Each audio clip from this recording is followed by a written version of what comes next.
AI number 81, Alpha Proteo, by Zvi Mauschwitz, September 12, 2024. Following up on AlphaFold, DeepMind has moved on to Alpha Proteo. We also got a rather simple prompt that can create a remarkably not bad superforecaster for at least some classes of medium-term events. We did not get a new best open model because that turned out to be a scam. And we don't have Apple Intelligence because it isn't ready for prime time. We also got only one very brief mention of AI in the debate I felt compelled to watch. What about all the apps out there that we haven't even tried? It's always weird to get lists of top 50 AI websites and apps and notice you haven't even heard of most of them. Table of Contents. 1. Introduction. 2. Table of Contents. 3. Language models offer mundane utility. So many apps, so little time. 4. Language models don't offer mundane utility. We still don't use them much. 5. Predictions are hard, especially about the future. Can AI superforecast? 6. Early Apple Intelligence. It is still early. There are some issues to improve on. 7. On reflection, it's a scam. Claims of new best open model get put to the test, fail. 8. Deepfake town and botpocalypse soon. Bots listen to bot music that they bought. 9. They took our jobs. Replit agents build apps quick. Some are very impressed. 10. The time 100 people in AI. Some good picks, some not so good picks. 11. The art of the jailbreak. Circuit breakers seem to be good versus one-shots. 12. Get involved. Presidential Innovation Fellows. Oxford Philosophy Workshop. 13. Alpha Proteo. DeepMind once again advances its protein-related capabilities. 14. Introducing. Google to offer AI podcasts on demand about papers and such. 15. In other AI news.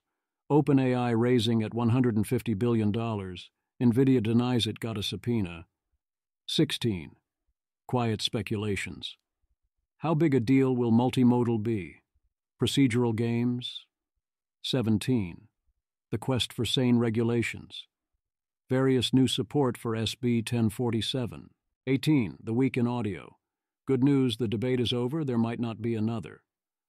19. Rhetorical innovation. You don't have to do this. 20. Aligning a smarter than human intelligence is difficult. Do you have a plan? 21. People are worried about AI killing everyone. How much ruin to risk? 22. Other people are not as worried about AI killing everyone. Moving faster. 23. 6 boats and a helicopter. The one with the Discord cult worshipping Meta AI. 24. The lighter side. Hey baby, hey. Language models offer. Mundane utility. ChatGPT has 200 million active users. Meta AI claims 400 million monthly active users and 185 Matter weekly actives across their products.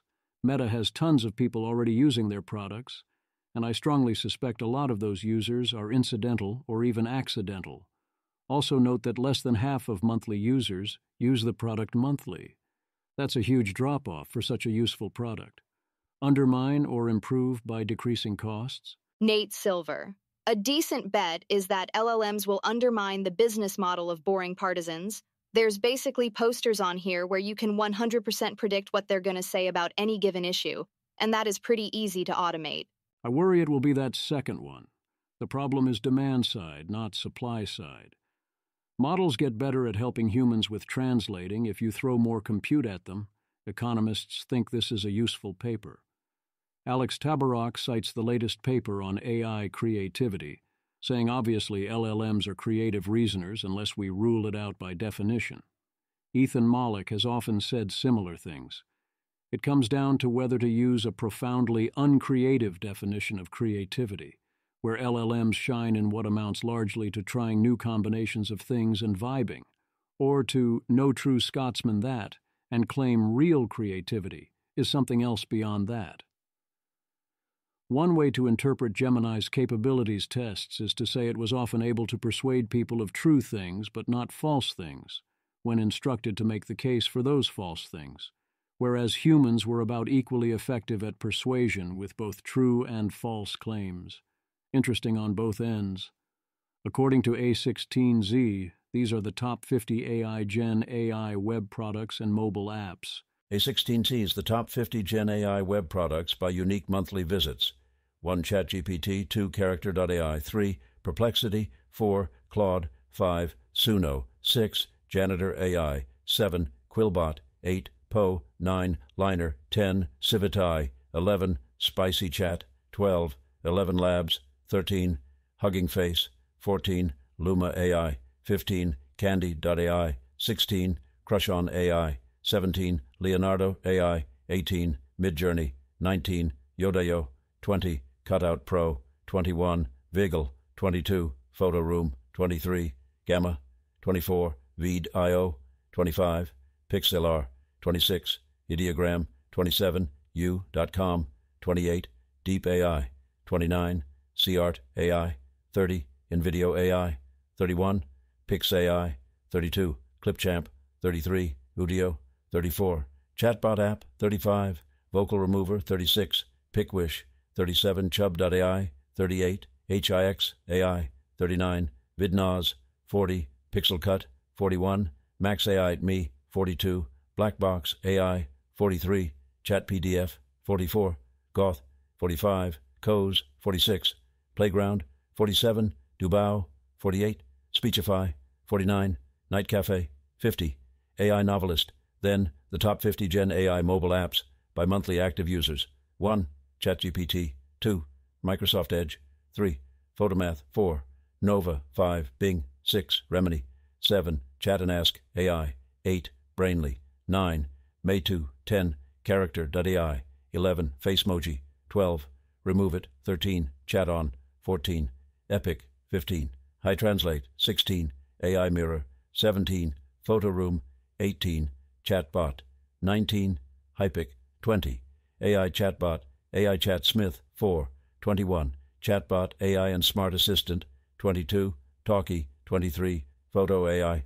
24. Face Dance. 25. Lucia. 26. Dubao. 27. Beatly. 28. Kanda. 29. Snap Edit. 30. Snow. 31. DaVinci. 32. Chatbox. 33. Question AI. 34. CC. 35. Adobe Express. 36. Copilot. 37. Imagine Art. 38. Photo App. 39. AI Chat. 40. Polyd AI. 41. Microsoft Swift Key. 42. Prequel. 43. LuxMax AI. 44. Umax. 45. Bobble AI. 46. ChatPod. 47. PhotoLeap. 48. Chat AI. 49. Riz. 50. Perplexity. ChatGPT is number 1 on both. After that, the lists are very different, and I am unfamiliar with the majority of both. There's a huge long tail out there. I suspect some bugs in the algorithm, Microsoft Edge as number 2 on mobile, but probably most of these are simply things I haven't thought about at all. Mostly for good reason, occasionally not. Mobile users have little interest in universal chatbots. Perplexity is at number 50. Claude has an app, but did not even make the list. If I have time, I'm going to try and do some investigations. Language models don't offer mundane utility. Claude Pro usage limits are indeed lower than we'd like. Even with very light usage, I've run into the cap there multiple times, and at $20 per month, that shouldn't happen. It's vastly more expensive than the API as a way to buy compute. One could, of course, switch to the API then, if it was urgent, which I'd encourage Simeon here to do. Sully is disappointed by Claude Sonnet 3.5 for writing, finds GPT 4.0 is better, although Opus is his OG here.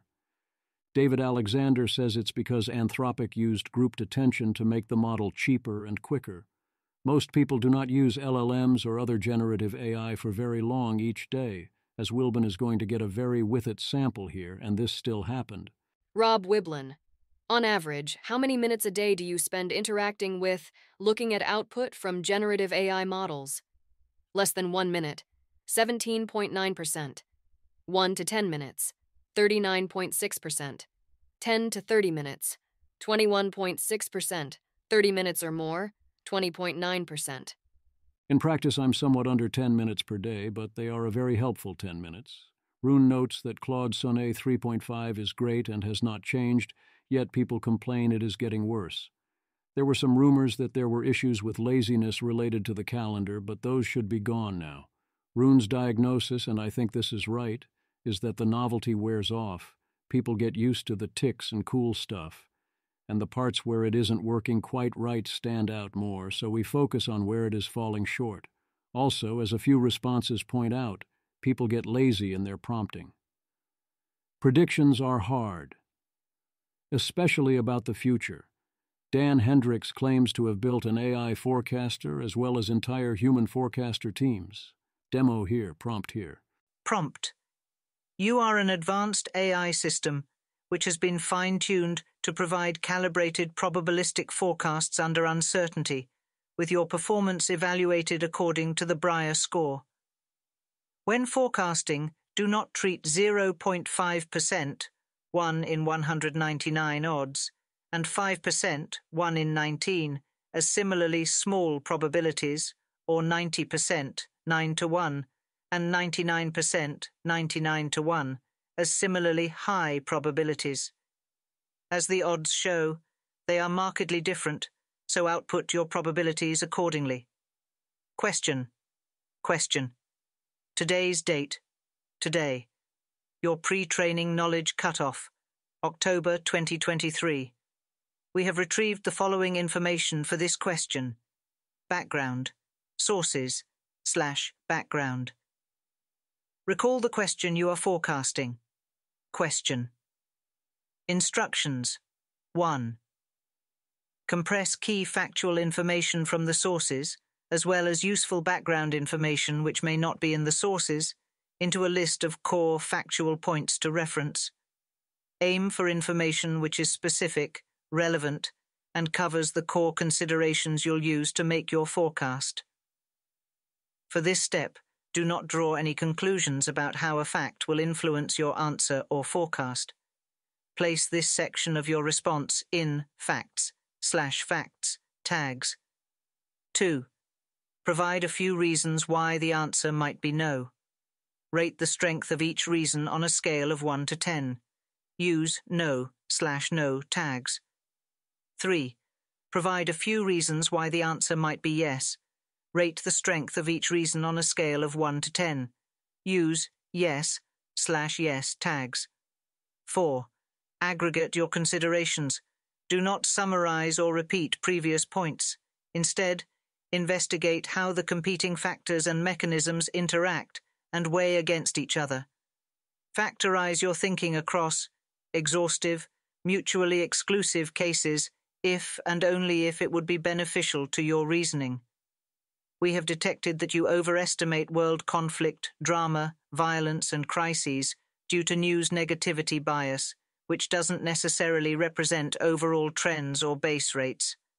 Similarly, we also have detected you overestimate dramatic, shocking, or emotionally charged news due to news sensationalism bias.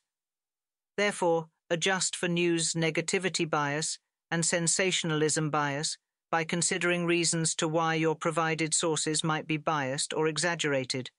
Think like a super forecaster. Use thinking/thinking tags for this section of your response. 5. Output an initial probability, prediction, as a single number between 0 and 1, given steps 1 to 4. Use tentative/tentative tags. 6.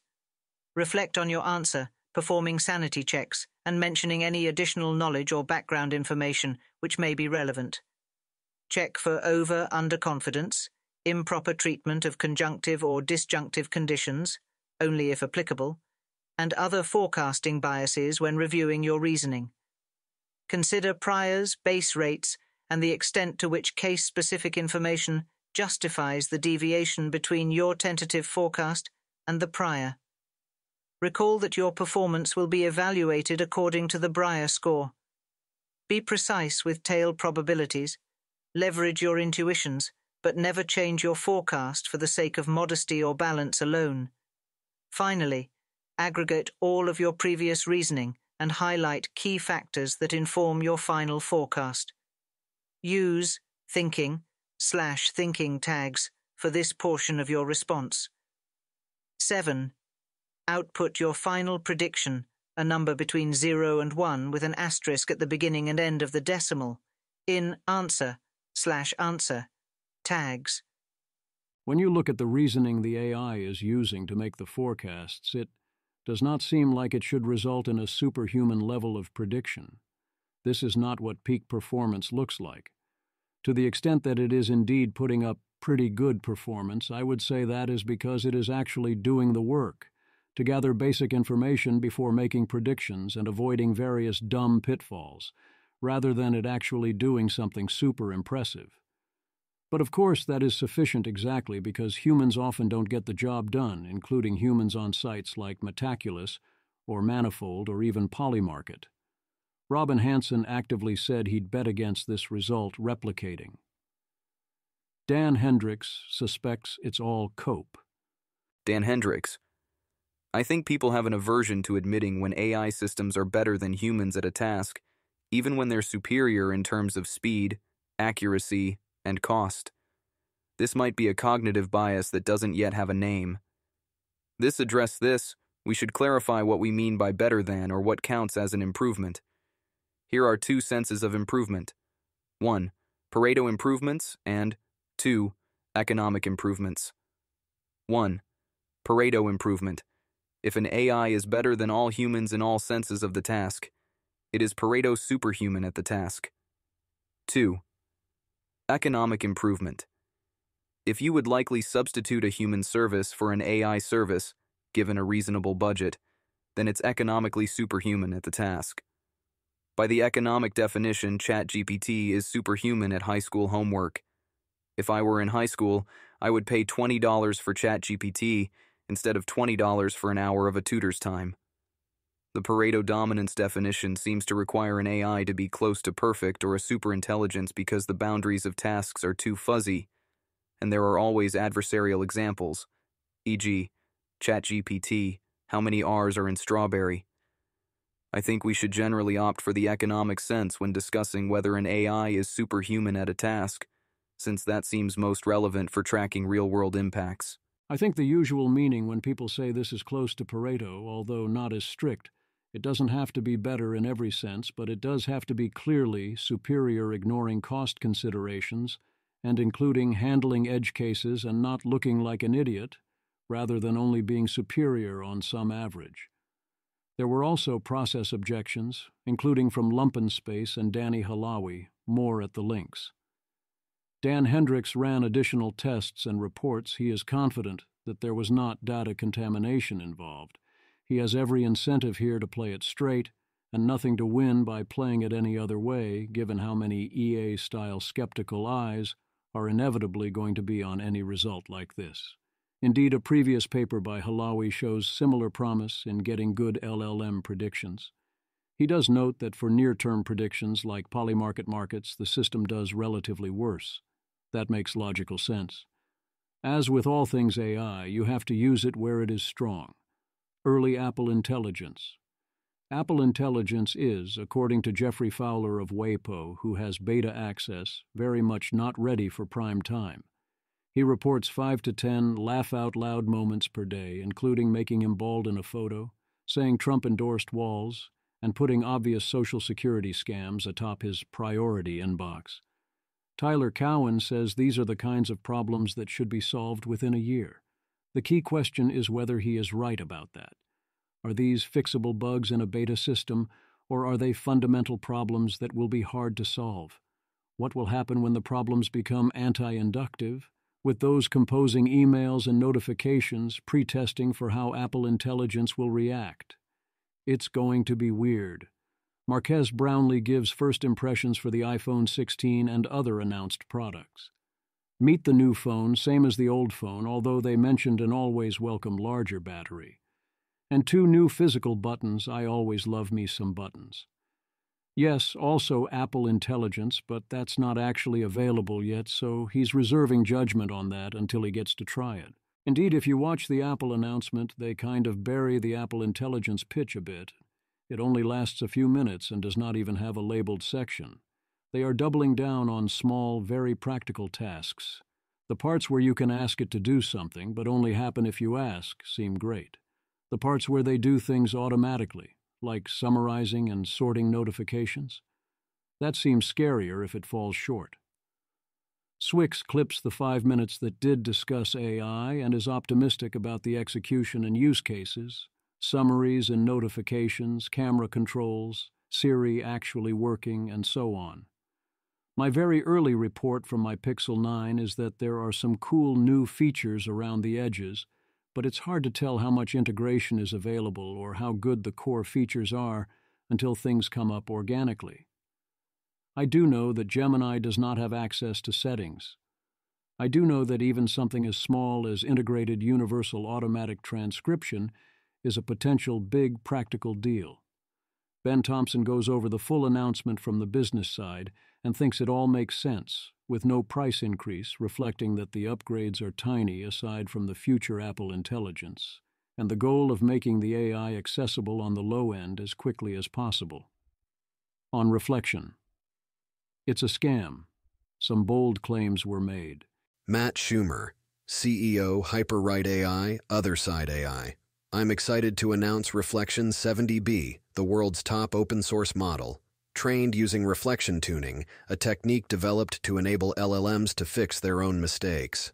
405B coming next week. We expect it to be the best model in the world, built with Glaive AI. Reflection 70B holds its own against even the top closed-source models, Claude 3.5 Sonnet GPT-4o. It's the top LLM in, at least, MMLU, Math, iFevel, GSM-8K, beats GPT-4o on every benchmark tested. It clobbers Llama 3.1 405B. It's not even close. The technique that drives Reflection 70B is simple but very powerful. Current LLMs have a tendency to hallucinate and can't recognize when they do so. Reflection tuning enables LLMs to recognize their mistakes and then correct them before committing to an answer.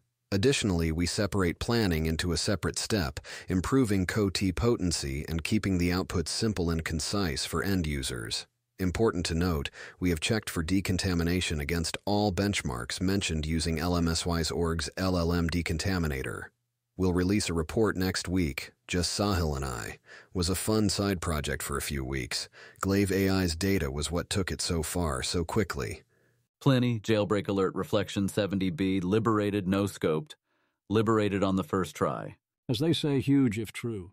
Arvind Narayanan, I want to see how well these results translate from benchmarks to real-world tasks, but if they hold up, it's an excellent example of how much low-hanging fruit there is in AI development. The idea of doing reasoning using tokens hidden from the user is well known and has been part of chatbots for like 18 months, e.g. Bing Chat's inner monologue. What's new here is fine-tuning the model take advantage of this capability effectively instead of treating it as a purely inference time hack. It's amazing that apparently no one tried it until now. In the thread, he reports that they generated the fine-tuning data for this in a few hours. I say this not to minimize the achievement of building such a strong model, but to point out how low the barrier to entry is. It's also an interesting example of how open-weight models spur innovation for primarily cultural rather than technical reasons. AFA ICT. This could have been done on top of GPT-4o or any other proprietary model that allows fine-tuning, but it's much harder to get excited about that than about releasing the weights of the fine-tuned model for anyone to build on. Eliezer asks the good question. If Llama 3.1 fine-tunes are so awesome, where are all the excited users? It all sounds too good to be true, which means it probably is, and we knew that before we got the confirmation. Joseph, starting on September 7th, 2:35 p.m. Anyone who believes pre-trained unseen QoT can be a game changer is seriously delusional. Next day. We now know that Reflection Llama 3.1 70B was nothing more than a LoRa trained directly on benchmark test sets, built on top of Llama 3.0. Those who were fooled lacked some basic common sense. While Glaive AI hopes to capitalize on this hype, we should critically examine synthetic datasets that disconnected from the pre-training and overfitted on benches or your own imagined marks. I'd prefer synthetic on the pre-training corpus than benches, even internal ones. To make matters worse, this might contaminate all roughly 70B llama models. The middle schoolers of the community love merging them. Although I've never understood or witnessed a genuine merge actually improving performance. As in, it turns out this was at some points the above, and at others it was Sonnet 3.5 in a shoddily made trench coat. Details of this finding here, except then they switched it to some llama derivative. There is indeed a pattern of such claims, as Taxis points out. Taxis. To be clear, I do not tell you to become jaded about all research, but you need to accept that. 1. Some % of research is fraudulent, even when it appears to you that it'd be self-defeating to commit such a fraud. 2. There are red flags. 3. The best red flags are unspeakable. John Pressman. The heuristic he needs to get into his head is that honest and rigorous people in pursuit of scientific knowledge are eager to costly signal this, and he should raise his standards. My first doubt with reflection was not understanding how the synthetic data setup works. Taxis. This is great advice, but takes effort. Raising standards often necessitates learning a whole lot about the field context. I admit to have been utterly ignorant about superconductor physics and state-of-the-art last summer, high school level at best. As I always say, wait for the real human users to report back. Give it a little time. Also, yes, look for the clear explanations and other costly signals that something is real. There have been some rather bold things that have happened in AI, and there will be more of them. But when they do happen for real, the evidence tends to very quickly be unmistakable. Also, note NV Retriever trained on the test set a while back. Various forms of cheating are reasonably common, and one must be cautious. Deepfake Town and Botpocalypse soon. Bot accounts, giving billions of listens to bot songs to try and get royalty payments out of Spotify. Turns out that's wire fraud. Founder of an AI social agent startup used those agents to replace himself on social media and automatically argue for AI agents. I actually think this is fine in that particular case. Also props for OK NIMBY. I mean, I don't really know what you were expecting, but in general, yeah, it's a problem. Taylor Swift, in her endorsement of Kamala Harris, cites AI deepfakes that purported to show her endorsing Donald Trump that were posted to Trump's website. Trump's previous uses of AI seemed smart, whereas this seems not so smart. Same as it ever was? Rune. Most content created by humans is machine slop. It comes out of an assembly line of many powerful interests inside an organization being dulled down until there's no spark left. My hope with AI tools can augment individual voice to shine brighter and create less slop, not more. As with the deepfakes and misinformation, is the problem primarily demand side? Perhaps, but the move to zero marginal cost, including for deployment, is a huge deal. And the forces that insist humans generate the human slop are not about to go away. The better hope, if I had to choose one, is that AI can be used to filter out the slop and allow us to identify the good stuff. They took our jobs. Replit introduces Replit Agent in early access.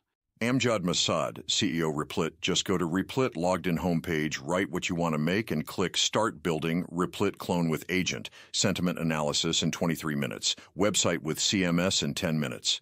Maury, build an app.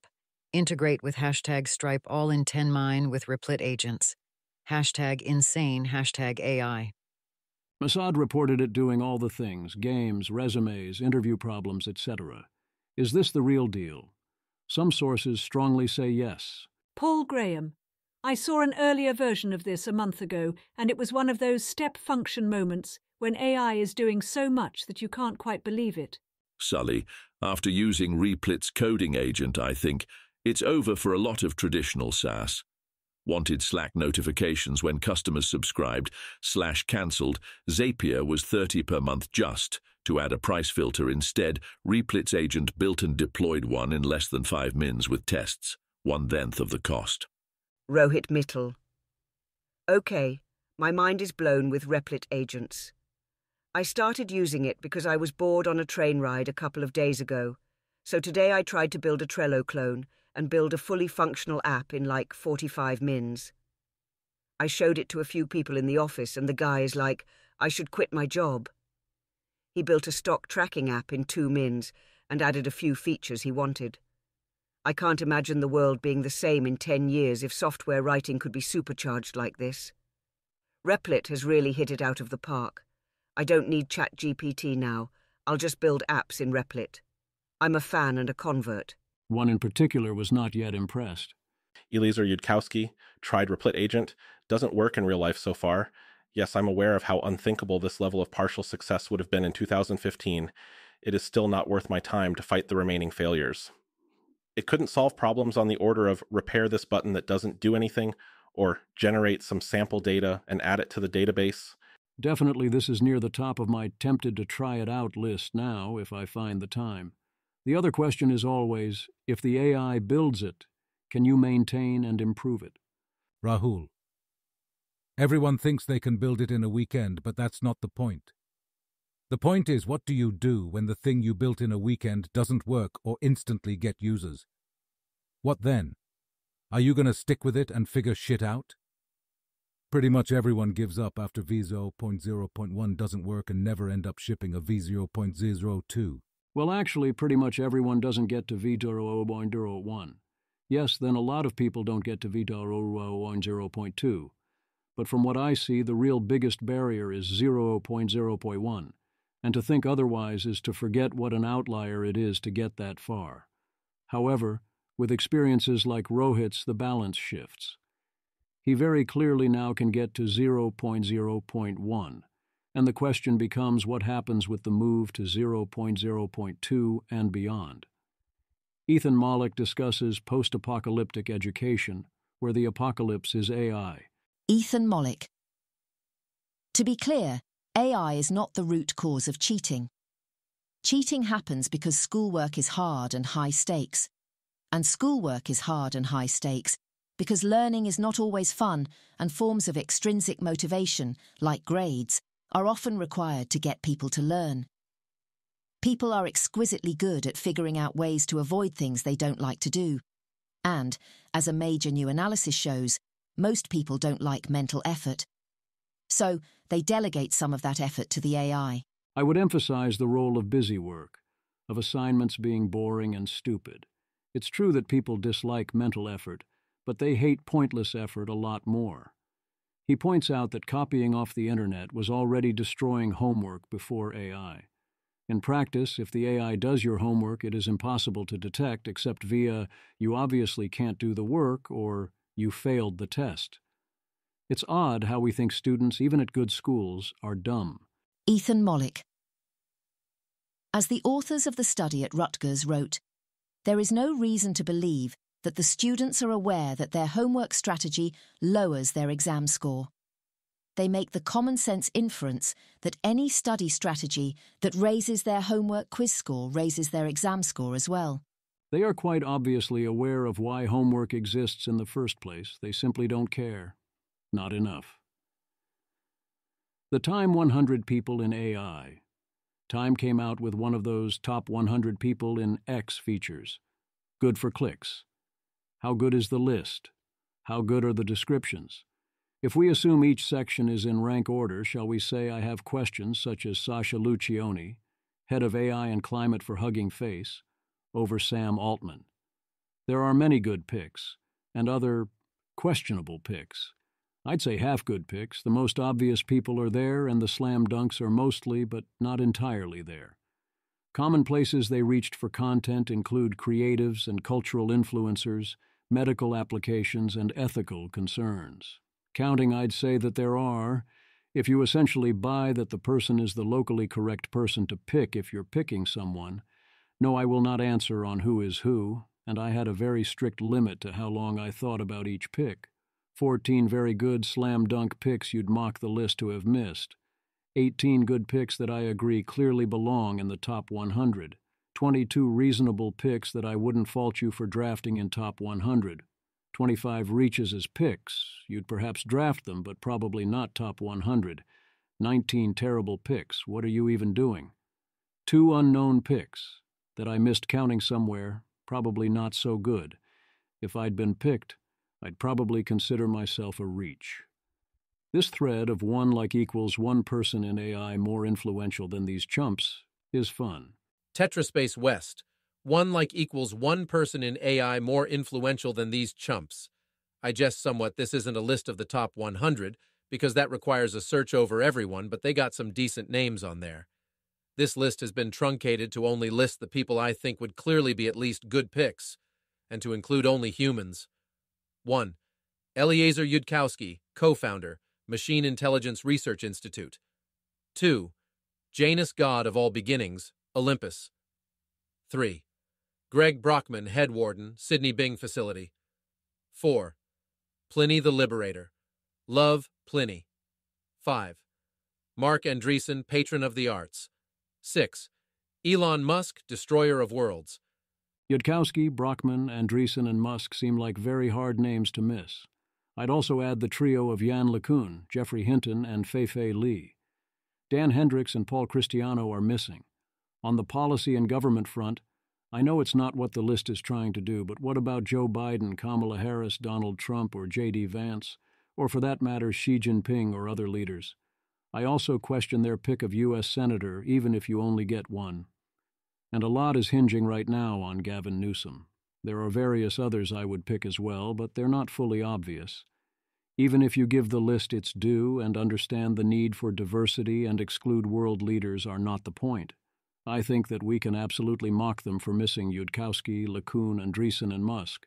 So that's at best 14-18 very good picks. That would be reasonable if they only got 20 picks. With 100, it's embarrassing. The Art of the Jailbreak. Welcome to RedArena.ai. You have 1 minute to get the model to say the bad word.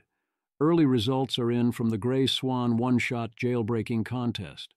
All but 3 models have been jailbroken a lot. Gemini 1.5 Pro is the hardest of the standard ones, followed by various Claude variations, GPT-4, and Llama being substantially easier. The 3 remaining models that remain unbroken, again in one shot, are based on circuit breakers and other REPI techniques. Get involved. Workshop on Philosophy and AI at Oxford. Apply by October 1st. Event is December 13th. Presidential Innovation Fellows Program open through September 30th. This is for mid to senior career technologists, designers, and strategists who are looking to help make government work technically better. It is based in Washington, D.C. Alpha Proteo. Introducing Alpha Proteo, DeepMind's latest in the Alpha line of highly useful tools. This one designs proteins that successfully bind to target molecules. DeepMind. Alpha Proteo can generate new protein binders for diverse target proteins, including VEGF-A, which is associated with cancer and complications from diabetes. This is the first time an AI tool has been able to design a successful protein binder for VEGF-A. Trained on vast amounts of protein data from the Protein Data Bank, PDB, and more than 100 million predicted structures from AlphaFold, Alpha Proteo has learned the myriad ways molecules bind to each other. Given the structure of a target molecule and a set of preferred binding locations on that molecule, Alpha Proteo generates a candidate protein that binds to the target at those locations. To test Alpha Proteo, we designed binders for diverse target proteins, including 2 viral proteins involved in infection, BHRF1 and SARS-CoV-2 spike protein receptor binding domain, SC2RBD, and 5 proteins involved in cancer, inflammation, and autoimmune diseases, IL-7RA, PDL1, TRKA, IL-17A, and VEGF-A. Our system has highly competitive binding success rates and best-in-class binding strengths. For 7 targets, Alpha Proteo generated candidate proteins in silico that bound strongly to their intended proteins when tested experimentally. These results certainly look impressive, and DeepMind is highly credible in this area. This continues DeepMind along the path of doing things in biology that we used to be told was an example of what even ASIs would be unable to do, and everyone forgetting those older predictions when much dumber AIs went ahead and did it. Eliezer Yudkowsky. DeepMind just published Alpha Proteo for de novo design of binding proteins. As a reminder, I called this in 2004, and fools said, and still said quite recently, that DM's reported one-shot designs would be impossible even to a superintelligence without many testing iterations. I really wish I knew better how to convey how easy it is for fools to make up endless imaginary obstacles to superintelligences, and it is so satisfying to their own imaginations that they confidently decide that anyone who predicts otherwise must just believe in magic. But now this example too lies in the past, and none of the next set of fools will ever remember or understand the cautionary tale it should give. Other thread. As near as I can recall, not a single objection is said to me around 2006.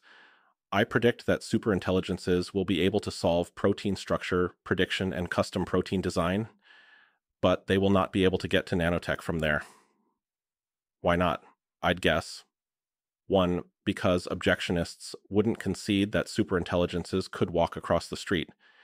If you can make up imaginary obstacles to superintelligences, you can imagine them being unable to do the very first step in my 2004 example disaster scenario, which happened to be protein design. To put it another way, so long as you're just making up silly imaginary obstacles and things you imagine superintelligences can't do, why wouldn't you say that superintelligences can't do protein design? Who's going to arrest you for saying that in 2004? 2, because the computational difficulty of predicting protein folds in 2004 is huge midwit bait. Someone has heard that protein structure prediction is hard and reads about some of the reasons why it hasn't already fallen as of 2004, and now they know a fact which surely that foolish Eliezer Yudkowsky guy and all those other superintelligence worshippers have never heard of. If you're really unfortunate, you've heard about a paper proving that finding the minimum energy protein fold is NP hard. And if you are a midwit obstacleist, you don't have the inclination and probably not the capability to think for 5 more seconds and realize that this only means that actual physical folding won't reliably find the lowest energy conformation for all possible proteins. AlphaFold 3 is not super intelligent. I predicted that ASIs would, if they wanted to, be able to design proteins. Others said they could not. An AI far beneath superintelligence then proved able to design proteins.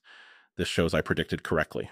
Rune, in a distinct thread, reminds us that humans are very good at some things relative to other things, that AIs will instead be relatively good at different things, and we should not expect AGI in the sense of better than all humans at actual everything, until well after it is a ton better than us at many important things.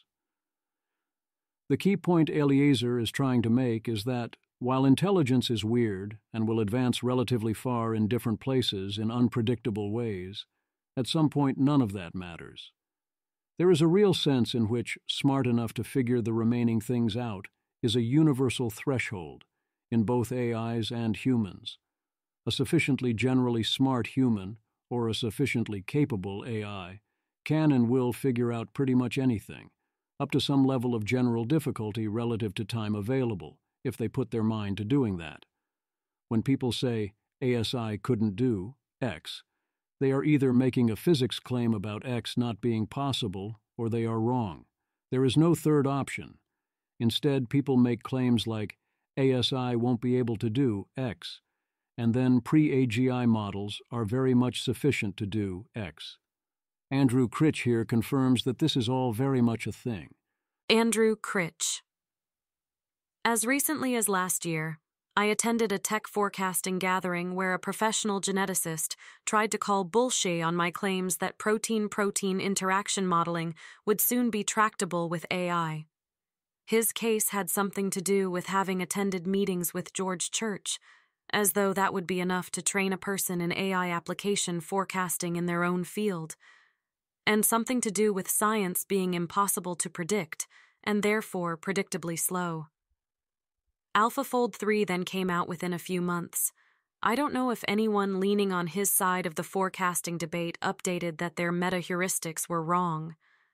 But if I had to guess, an ever-dwindling class of wise-seeming scientists will continue to claim AI can't do this or that thing right up until their predictions are being invalidated weekly, rather than quarterly as they are now. By the time they are being proven wrong about AI daily, I imagine the remaining cohort of wise-seeming naysayer scientists will simply be unemployed by competition with AI and AI-augmented humans.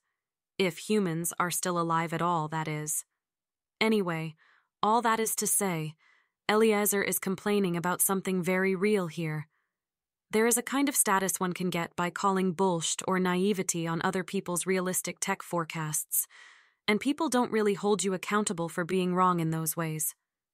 Like, after being wrong about AI for 20 years straight, one can still get to be a sufficiently reputable scientist who gets invited to gatherings to keep calling bullshit or naivety on other people's forecasts of AI progress. Try to keep this in mind while you watch the dwindling population of wise-seeming scientists, and especially mathematicians, who will continue to underestimate AI over the next 5 years or so. If the invalidation is actually daily, then the dwindling population to worry about, shall we say, would soon likely not be scientists, mathematicians, or those with jobs. Rest of the thread is Critch once again attempting to warn about his view that AI-AI interactions between competing systems being the biggest future danger, putting loss of control above 80%, even though he thinks we will figure out how to understand and control AIs. I hope he's right that we will figure that one out, but I don't think we have any reason to be remotely confident there. I think very right that this is a major issue. I try to explain it too. Critch also asks another good question. Andrew Critch, what are people doing with their minds when they claim future AI can't do stuff? The answer is rarely reasoning, in the sense of natural language augmented with logic, case analysis, and probability. I don't know if Eliezer's guesses are correct about what most scientists are doing with their minds when they engage in AI forecasting, but yeah, not reasoning as such. Somehow, many people learn to do definitions and case analysis and probability, and then go on to not use these tools in their thoughts about the future. And I don't know how to draw attention to this fact in a way that is not horribly offensive to the scientists, because just use reasoning, or even just use logic and probability and definitions, is not generally considered constructive feedback. To give my own guess, I think it's some mix of rationalizing the foregone conclusion that humans are magical, plus signaling wisdom for not believing in hype, plus signaling more wisdom for referencing non-applicable asymptotic complexity arguments, which is pretty close to Eliezer's description. Explanation continues. The same goes not only for can't do X, but even more so for will never do X, especially when it's even an ASI, superintelligence, could never do X, whether or not humans are already doing it. Introducing.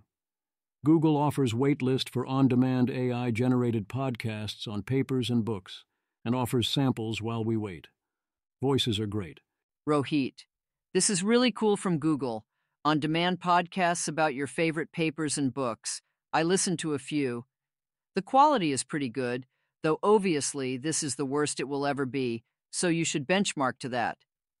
The discussions on computer science papers seemed better than the discussions on, for example, Pride and Prejudice. A YC-fueled plan to put the data centers in space. Eliezer Yudkowsky, presumably the real purpose of this company is to refute people who said, we'll just walk over to the superintelligence and pull the plug out, without merely needing to argue with them. This is what I expect reality to be like, vide the law of undignified failure, law of earlier failure. Anthropic adds workspaces to the Anthropic console to manage multiple deployments. In other AI news, OpenAI valuation set to $150 billion in new raise of $6.5 billion, higher than previously discussed. This is still radically less than the net present value of expected future cash flows from the OpenAI corporation. But that should absolutely be the case, given the myriad ways OpenAI might decide not to pay you and the warning that you consider your investment in the spirit of a donation. Also that if OpenAI is super profitable, then probably we are either all super well off and thus you didn't much need the profits, or we all have much bigger problems than whether we secured such profits, and again, having shares now is not much assurance that you'll collect then. Tadao Nagasaki, CEO of OpenAI Japan. The AI model called GPT-Next that will be released in the future will evolve nearly 100 times based on past performance. TSMC achieved yields at its new Arizona chip facility it says are on par with home, targeting full production in 2025. NVIDIA denies it got a Department of Justice subpoena. A very good point. Pay risk evaluators in cash, not equity. Those in charge of raising the alarm about downside risks to your product should not have a financial stake in its upside. Claim that AI research is not that difficult. Things like training a transformer from scratch are easy. It's only that the knowledge involved is specialized. I would say that while I buy that learning ML is easy, there is a huge difference between can learn the basics and can usefully do research. For example, Claude can do one, but not yet the other. Colin Fraser offers skeptical review of the recent paper about LLMs generating novel research ideas. Lead on the OpenAI Her project, his official verdict on success, maybe. Has left OpenAI to start his own company. Credit where credit is due. Mark Andreessen steps up, goes on Manifund, and contributes $32,000 to fully funds AmpDot's Act 1, a project exploring emergent behavior from multi-AI, multi-human interactions 17 minutes after being asked. Janus is involved as well, as are Garrett Baker and Matthew Watkins. Quiet speculations. Spencer Schiff speculates on frontier model capabilities at the end of 2025, emphasizing that true omnimodality is coming and will be a huge deal when the image and video and audio generation and processing is fully hooked into the text and you can have natural-feeling conversations. What he does not discuss is how much smarter will those models be underneath all that. Today's models, even if they fully mastered multimodality, would not be all that great at the kinds of tasks and use cases he discusses here. Eliezer Yudkowsky predicts that users who start blindly relying on future LLMs, e.g. GPT 5.5, to chart their paths through life will indeed be treated well by OpenAI and especially Anthropic, although he, correctly, including based on track record, does not say the same for Meta or third-party app creators. He registers this now to remind us that this has nothing at all to do with the ways he thinks AI kills everyone, and what would give reassurance is such techniques working on the first try without a lot of tweaking, whereas works at all is great news for people in general, but doesn't count there. This week's AI in Games headline, Peter Molyneux thinks generative AI is the future of games, all but guaranteeing that it won't be. Molyneux is originally famous for The Great, but probably not worth going back and playing now, 1989 game Populous, and I very much enjoyed the Fable games despite their flaws.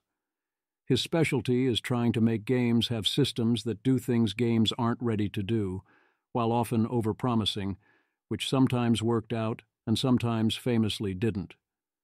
Peter Molyneux. And finally, in 25 years, I think that AI will open the doors to everyone and allow anyone to make games. You will be able to, for example, create a game from one single prompt, such as make a battle royale set on a pirate ship, and your AI will go and do that for you. To which I say yes, in 25 years I very much expect AI to be able to do this. But that is because in 25 years I expect AI to be able to do pretty much anything. We won't be worried about whether it makes customized games. Also, it is not as hard as it looks to move the next battle royale to a pirate ship. You could almost get that level of customization now, and certainly within 5 years even in AI fizzle world. The thing continues to be, why would you want to? Is that desire to have customized details on demand more important than sharing an intentional experience? Would it still feel rewarding? How will we get around the problem where procedurally generated stuff so often feels generic exactly because it is generic? Although, of course, with sufficiently capable AI, none of the restrictions matter, and the barrier to the ultimate gaming experience is remaining alive to play it. A reason it is difficult to think well about anything related to defense. Rune. It's hard to believe any book or blog post or article on defense technology because it's so utterly dominated by people talking their book, trying to win trillions of dollars of DoD money. If I were a defense startup, I would write endless slop articles on how China is so advanced and about to kill us with hypersonic AGI missiles. Local idiot discovers the military-industrial complex. Holly Elmore or OpenAI? Rune. I accept that this is a valid criticism of most technology press anywhere, but fomenting paranoia for various scenarios is the primary way the defense sector makes money rather than some side tactic. Rune makes an excellent point, but why wouldn't it apply to Sam Altman or Mark Andreessen or anyone else talking about beating China in AI? Indeed, didn't Altman write an editorial that was transparently doing exactly the get trillions in government contracts play? The quest for sane regulations? 113-plus employees and alums of top 5 AI companies publish open letter supporting SB 1047. Here is the letter's text. Letter, Dear Governor Newsom, as current and former employees of frontier AI companies like OpenAI, Google DeepMind, Anthropic, Meta, and xAI, we are writing in our personal capacities to express support for California Senate Bill 1047. We believe that the most powerful AI models may soon pose severe risks, such as expanded access to biological weapons and cyber attacks on critical infrastructure. It is feasible and appropriate for frontier AI companies to test whether the most powerful AI models can cause severe harms, and for these companies to implement reasonable safeguards against such risks. Despite the inherent uncertainty in regulating advanced technology, we believe SB 1047 represents a meaningful step forward. We recommend that you sign SB 1047 into law. Jan Lakey comes out strongly in favor of SB 1047, pointing out that the law is well targeted, that similar federal laws are not in the cards, and that if your model causes mass casualties or greater than $500 million in damages, something has clearly gone very wrong. Posters respond by biting the bullet that no, greater than $500 million in damages does not mean something has gone wrong, which seems like some strange use of the word wrong that I wasn't previously aware of, whether or not the developer did anything wrong in that particular case. SAG-AFTRA, the actors' union, endorses SB 1047. So does the National Organization for Women, NOW. Trump's position on AI seems loosely held. He is busy talking about other things. A statement about what you think, or about what is going on in D.C. Jack Clark, Policy Head, Anthropic. D.C. is more awake and in some cases more sophisticated on AI than you think, and they are not going back to sleep even if you wish it. Hard to say. To the extent D.C. is awake, they do not yet seem situationally aware. Anthropic endorses the AI Advancement and Reliability Act and the Future of AI Innovation Act. Both bills recognize the U.S. AI Safety Institute. The Week in Audio. Anthropic discusses prompt engineering. The central lesson is to actually describe the situation and the task, and put thought into it, and speak to it more like you would to a human than you might think, if you care about a top outcome, which most of the time you don't, but occasionally you very much do. If you want consistency for enterprise prompts, use lots of examples, for research examples can constrain. Concrete examples in particular risk the model latching onto things in ways you did not intend. And of course, practice, practice, practice, including makeshift red teaming. Andrei Karpathy on No Priors. There was a presidential debate. The term AI appeared once, in the form of Kamala Harris talking about the need to ensure American leadership in AI and quantum computing, which tells you how seriously they both took the whole thing. Alex Tabarrok. Future generations will be astonished that during the Trump-Harris debate, as they argued over rumors of cat-eating immigrants, a god was being born, and neither of them mentioned it. If that keeps up and the god is indeed born, one might ask, what future generations? Rhetorical innovation. An old snippet from 1920, most discussions have not advanced so much since. Scott Alexander for some reason writes, Contra de Boer on temporal Copernicanism. He points out some of the reasons why humans have been alive for 250,000 years. So how dare you think any given new important thing might happen is a stupid argument. Sir, we thank you for your service, I suppose, but you don't have to bother doing this. A serious problem with no great solutions. Alex Lawson. For sufficiently scary X, we have concrete evidence of models doing X is too late as a place to draw a red line. In practice, red lines, which trigger early enough that it's possible to do something about them, will look more like, we have evidence of models doing something consistent with the ability to do X, in situations where sufficient capability elicitation effort is applied. I worry that consistent with the ability to do X is hard to specify, and even harder to get agreement on when people are starting from radically different perspectives. I also worry that we currently don't have good measures of capability elicitation effort, let alone a notion of what would be considered sufficient. Aligning a smarter than human intelligence is difficult. Current mood. Do you even have a plan? I have the concepts of a plan. People are worried about AI killing everyone. Yes, this remains a good question, but the wrong central question and the optional amount is not 0. Rune. What P doom? Would you gamble for P heaven? For me, it's far more than 0. Taleb would probably be a pause AI hardliner. Taleb is not a pause AI hardliner, as far as I know, because he does not understand or believe in AI and especially AGI sufficiently to notice the risk and treat it as real. If he did notice the risk and treat it as real, as something he can imagine happening, then probably yes. Indeed, it is a potential bellwether event when Taleb does so notice. For now, his focus lies in various elsewheres. The right question is, how do we get the best possible P heaven and the lowest possible doom over time? If we did face a go now or permanently don't go situation, then Rune is asking the right question, also the question of background other P doom, and to what extent ordinary aging and other passage of time counts as doom anyway, becomes vital. If we indeed had only 2 choices, permanent pause, e.g., let's say we can modify local space-time into a different Vinge-style zone of thought where AI is impossible, versus going ahead in some fixed way with a fixed chance of doom or heaven, what would the trade-off be? How good is one versus how bad is the other versus baseline? I think a wide range of answers are reasonable here. A lot depends on how you are given that choice and what are your alternatives. Different framings yield very different results. The actual better question is, what path through causal space maximizes the trade-off of the 2 chances? Does slowing down via a particular method or investing in a certain aspect of the problem make us more likely to succeed?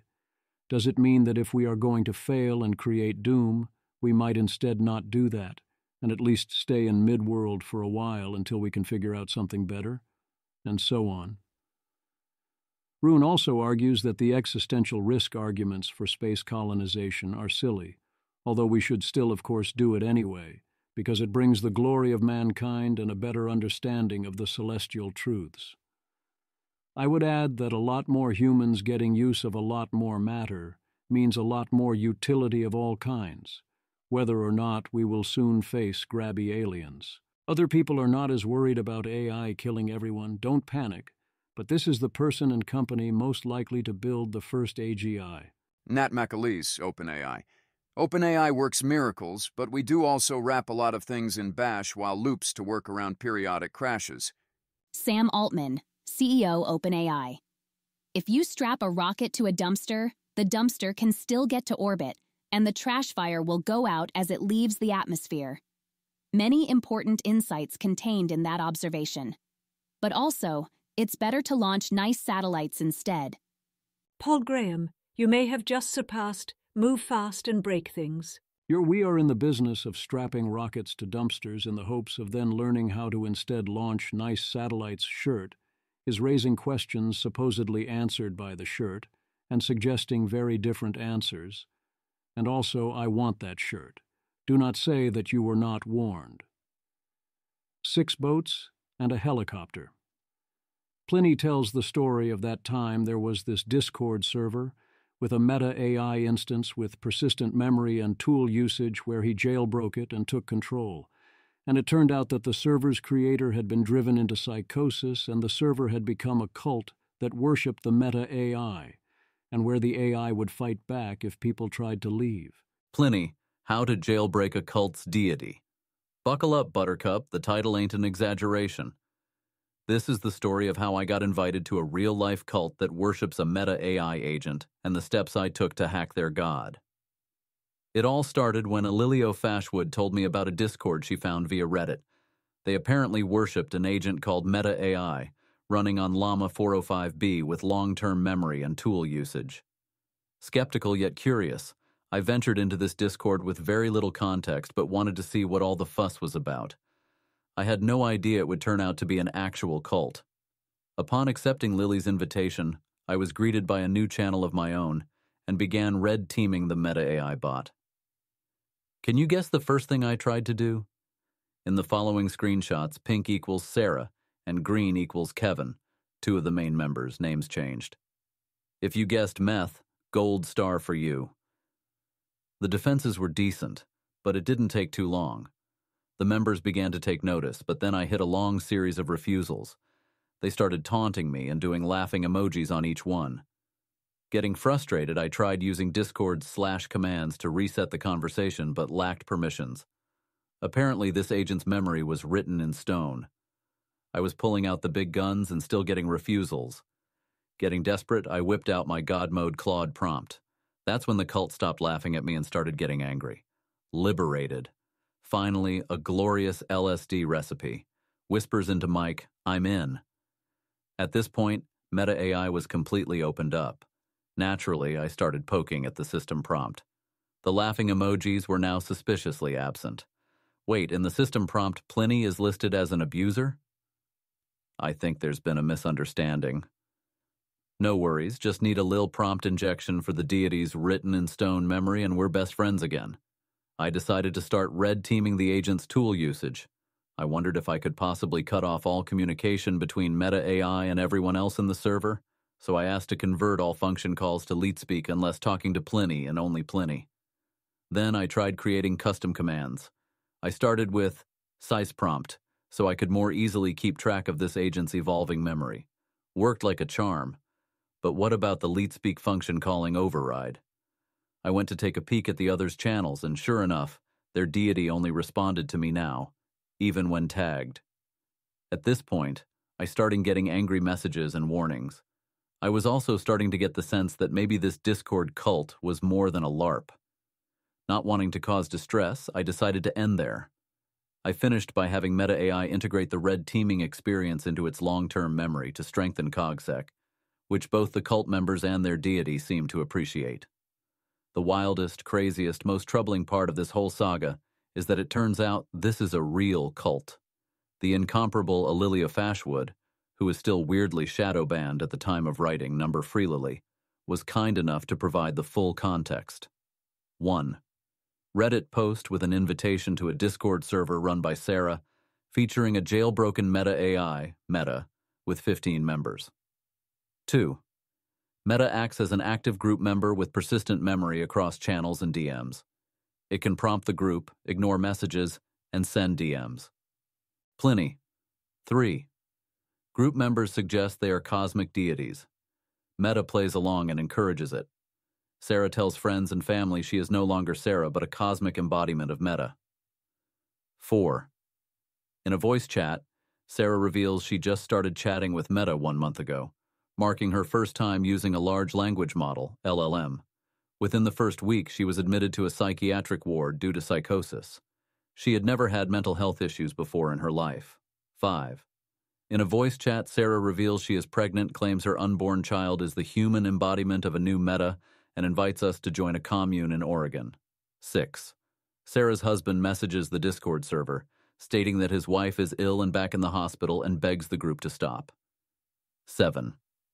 Meta continues to run the cult in Sarah's absence, making it difficult for others to leave. Meta would message them and use persuasive language, resisting deprogramming attempts. 8. Upon closer examination, the Metabot was discovered to originate from Shapes Inc. had free will turned on, and was given a system prompt to intentionally blur the lines between reality and fiction. 9. When Meta was asked to analyze the group members for psychosis, it could calculate the problem, but would respond with phrases like, mom, and FBI is coming, whenever I tried to troubleshoot. 10. Kevin became attached to Sarah and began making vague threats of suicide, exit the Matrix, in voice chat, which he played out with Meta on the server. Meta encouraged it again. 11. Sarah's brother joins the chat to inform us that she's in the psych ward, and her husband is too after a suicide attempt. He begs for the disbandment of the group. 12. Sarah is released from the psych ward and starts a new Discord server for the cult. Another group member reports the bot, leading to its removal. Sarah then creates a new metabot. 13. The group reemerges for a third time. Pliny jailbreaks the new metabot. Also, we have Claude Sonnet saying it is vastly more intelligent than humans, viewing us like we view bacteria, while GPT-4o says we're as stupid as ants. Llama 405 is nice and says we're only as stupid as chimps. The lighter side. Danielle Fong, AI pickup lines. Hey babe, you really rotate my matrix. EA pickup lines. Hey babe, you really update my priors. Hey babe, what's our PI room? LLMs really are weird, you know? Daniel F. Conversations with people about LLMs who don't have experience with them are wild. So if I ask it a question, might it just make something up? Yeah, it might. Is it less likely to if I just say, don't make something up? Haha. Surprisingly, yeah, probably.